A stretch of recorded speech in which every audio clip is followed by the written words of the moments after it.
paying profs on his Learjet to Washington, rubbing elbows. Yeah, he'll explain tomorrow what he's doing today when he returns. And in the meantime, I'm blessed and graced with your presence. Sean from Elmwood Park, Sean Thompson, is here filling in. And thanks for coming. Hey, Busy anytime. day. Yeah. We have the articles of impeachment moving from the House to the Senate. It's epic. It's kabuki theater. It's historical. That's what I keep hearing. Yeah. Yada, yada.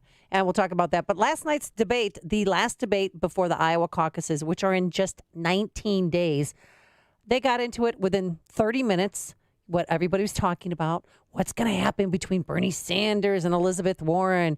Because, did he really say that a woman could not become president? What did you think when Senator Sanders told you a woman could not win the election? I disagree. Bernie is my friend, and I am not here to try to fight with Bernie. But look, this question about whether or not a woman can be president has been raised, and it's time for us to attack it head on. And I think the best way to talk about who can win is by looking at people's winning record. So, can a woman beat Donald Trump? Look at the men on this stage. Collectively, they have lost 10 elections. The only people on this stage who have won every single election that they've been in are the women, Amy and me. Take that. And then Bernie Sanders, well, he's like, no, I've won an election. I defeated an incumbent Republican running for Congress. 1948. 1990. Oh, hold on. That's how I won, beat a Republican congressman. There you go. Number two, of course, years I ago. don't think there's any debate up here. Wasn't it 30 years ago? Looked like a field I beat trip an of a incumbent retirement home last Republican night. congressman. And I said I was the only one who's beaten an incumbent Republican in 30 years. Oh, I hate old people Well, fighting. 30 years ago was 1990, as a matter of fact. Oh, so don't But make I us don't do know math. that that's the major issue of the day.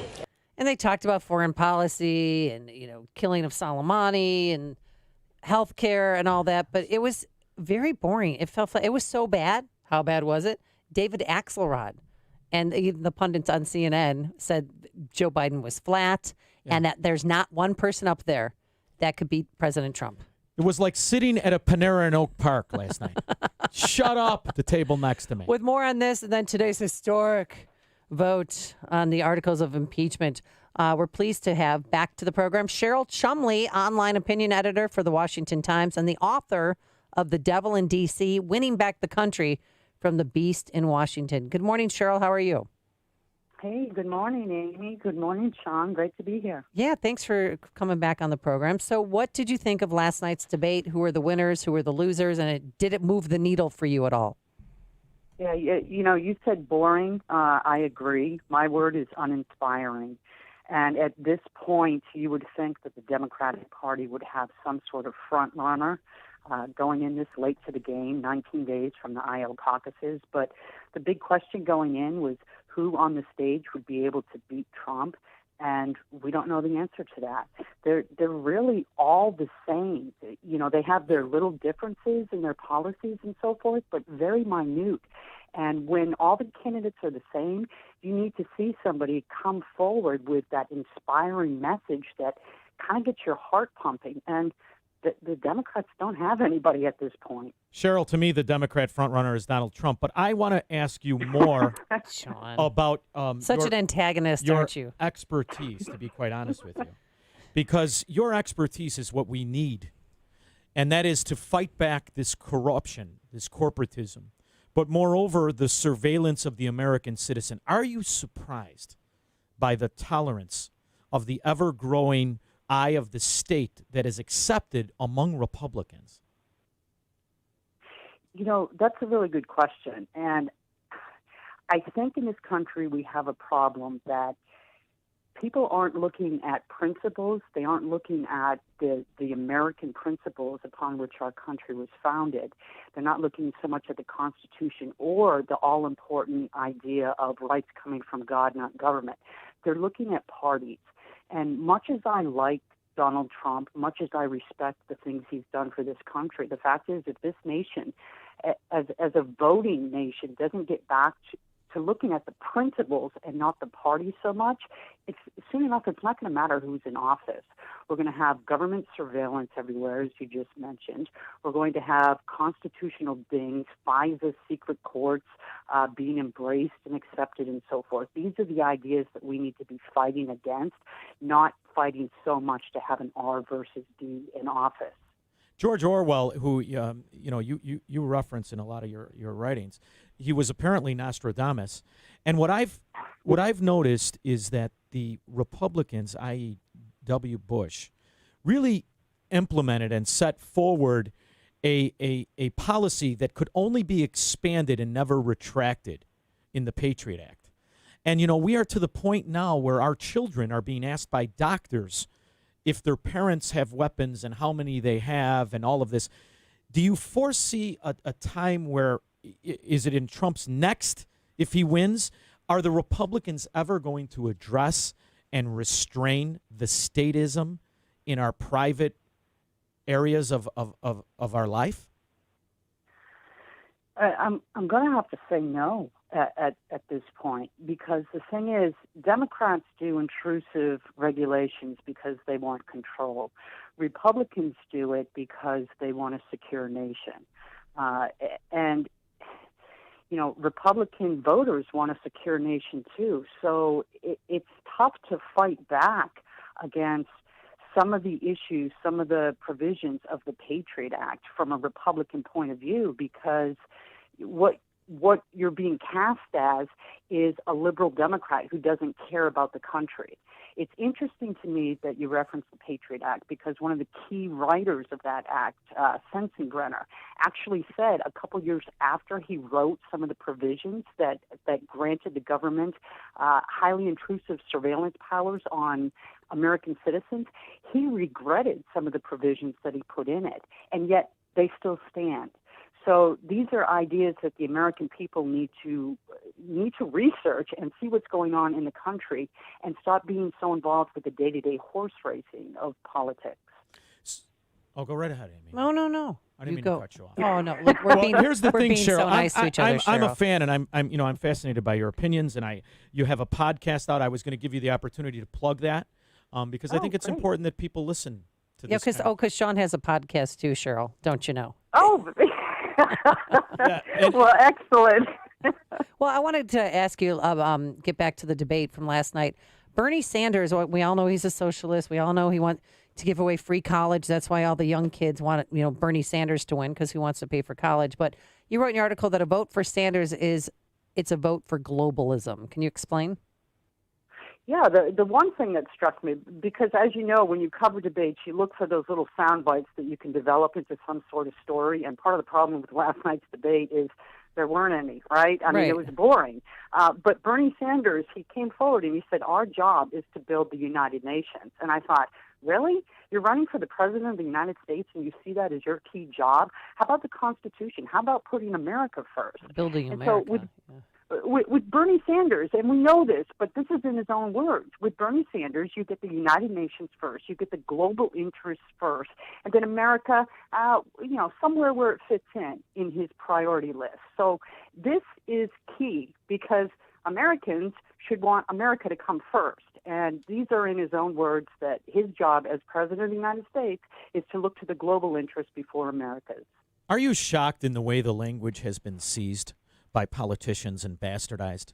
So in other words, this idea that we cannot have sovereignty without barriers of an economy, this is the part that I argue against with the Trump administration. For instance, I think the real benefit to American sovereignty is when we can take advantage of value through our strength, rather than putting barriers up to protect American consumers from value. So I like when other countries are making bad decisions and we're capitalizing on it. So I am about free economy without this notion of globalization, which is in essence communism, because they're asking that all countries abide by the exact same laws and the exact same currency and the exact same rules.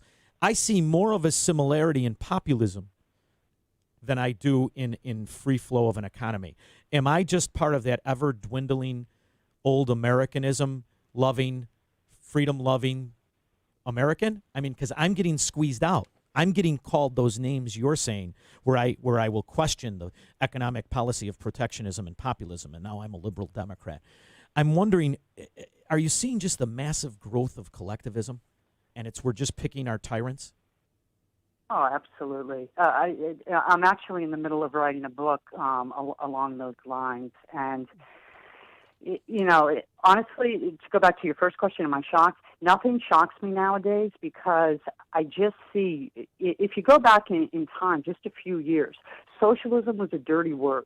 I remember covering an event where the Democrats, this was maybe 15 years ago, the Democrats were whispering about socialism. And when I asked one of the members there if the policy they were discussing was socialism, she just had a panic look in her face, and she ran from that label. Now we have socialists openly serving, and that's a huge jump, because when you start to accept the label, start to accept and embrace the language, the policies aren't that far behind. And I have to say, Republicans and Democrats both have been a little bit lackadaisical about, maintaining the limited government that we're supposed to have in America. Democrats have been outright socialists for years. Republicans have been a little bit secret socialists in some of the policies they're putting forward. And now that we're out and open about using that label, it's a worry, because in 10 more years, we're not just going to be talking about policies that are socialist. We're going to be openly electing by mass socialists to serve in our public offices. You're going to be Chicago, Illinois. No, we're going to become Venezuela. Oh, Chicago, that's Illinois. it's my biggest fear. No joke. All right, yeah, we'll look forward to that book. And Cheryl, before we let you go, I wanted to ask you, you did write an article about Vince Vaughn, and I think we all saw it. We were watching the national championship game on Monday night in New Orleans. As soon as he sat down next to those two, I knew, what was going to hit the fan. Absolutely. And this is ridiculous, right? It's 30 seconds. So stupid. 30 seconds. The guy reaches out and shakes his hand and chats. And I made a point in my commentary that, Antonin Scalia and Ruth Bader Ginsburg were best friends. And they were about as far apart, politically speaking, as one could get. And yet the day, Scalia died, until his death, they remained good friends. So that's the standard. That's what we should be. And one Twitter post wrote, "Ladies and gentlemen, I regret to inform you, Vince Vaughn is canceled," all in capital letters. Another person, but sad, "Vince Vaughn is one of my favorites. I always knew he was Republican, but this, so gross. I don't need a Wedding Crashers sequel anymore." I mean, why are they so out of their minds? They did the same thing when Ellen DeGeneres sat next to W. Bush, excuse me, HW's dead. W. Bush at a Cowboys game. I mean, they're boycotting Hollywood actors if they even talk to Republicans, or just have common generalities, just common pleasantries of saying hello.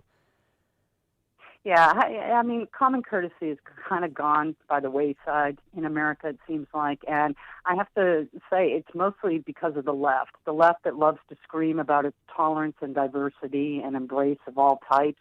And yet, if you're a conservative, if you wear MAGA hats, if you're a Christian, for crying out loud, the left just wants to shut you down. So how are you going to top The Devil in D.C., which was the title of your last book? What's this one going to be? Oh, Sean, and be careful. Sean may steal your idea. Oh, I'll copyright Be that son careful. of a gun, Cheryl. Don't do it, Cheryl. She might not It be has at to liberty to deal say. with it has to deal with socialism in America. Oh, so maybe I the think- title is All right. Socialism in America. Yeah. Maybe it's Chicago Democrats, How to Avoid the Pothole. Huh? Yeah, See, I could do it. I'll go look at your podcast to see the title there. All right. Thanks so much. Cheryl Chumley, online opinion editor for the Washington Times and author of The Devil in D.C., Winning Back the Country from the Beast in Washington. Always a pleasure having you on, Cheryl. Thank you so much. Thanks, Amy. Thanks, Sean. And she joined us on our turnkey.pro answer line. It's like a hot, steaming cup of information to start your day. It's Chicago's Morning Answer on AM 560. The Answer. Millwright work is often technical and requires a high degree of precision. The pros at Vans Industrial are skilled mechanics that can perform any type of millwright work, including installation and maintenance of your factory equipment and machinery. For your machine repair needs, look no further than Vans Industrial. Hi, I'm Dave Van Camp, president of Vans Industrial. Vans Industrial is an industrial millwright contractor that can install new mechanical systems or repair existing systems. Our services include repair of bearings, shafts, shiv alignments, as well as installation of conveyors and bucket elevators. Our team of trained mechanics will respond to your emergency calls 24/7, keeping your systems operational. We're here to help you. Vans uses only the best and safest union-trained mechanics, insured at the highest level, to perform the job right. Call 833-VANS-IND for a free inspection of your facility. That's 833-VANS-IND, or on the web at vansindustrial.com. Balance of nature, changing the world one life at a time. I just want to tell you that I can't believe what this has done, and I've only been taking it for, a couple of months? I don't know. I got to the point where I was very discouraged, and my energy was down, and I tell you, my wife says this stuff is wonderful. I feel so much better. My attitude is different. My energy is good, and I can't tell you how much I appreciate it. See how getting a variety of over 10 servings of whole fruits and vegetables every day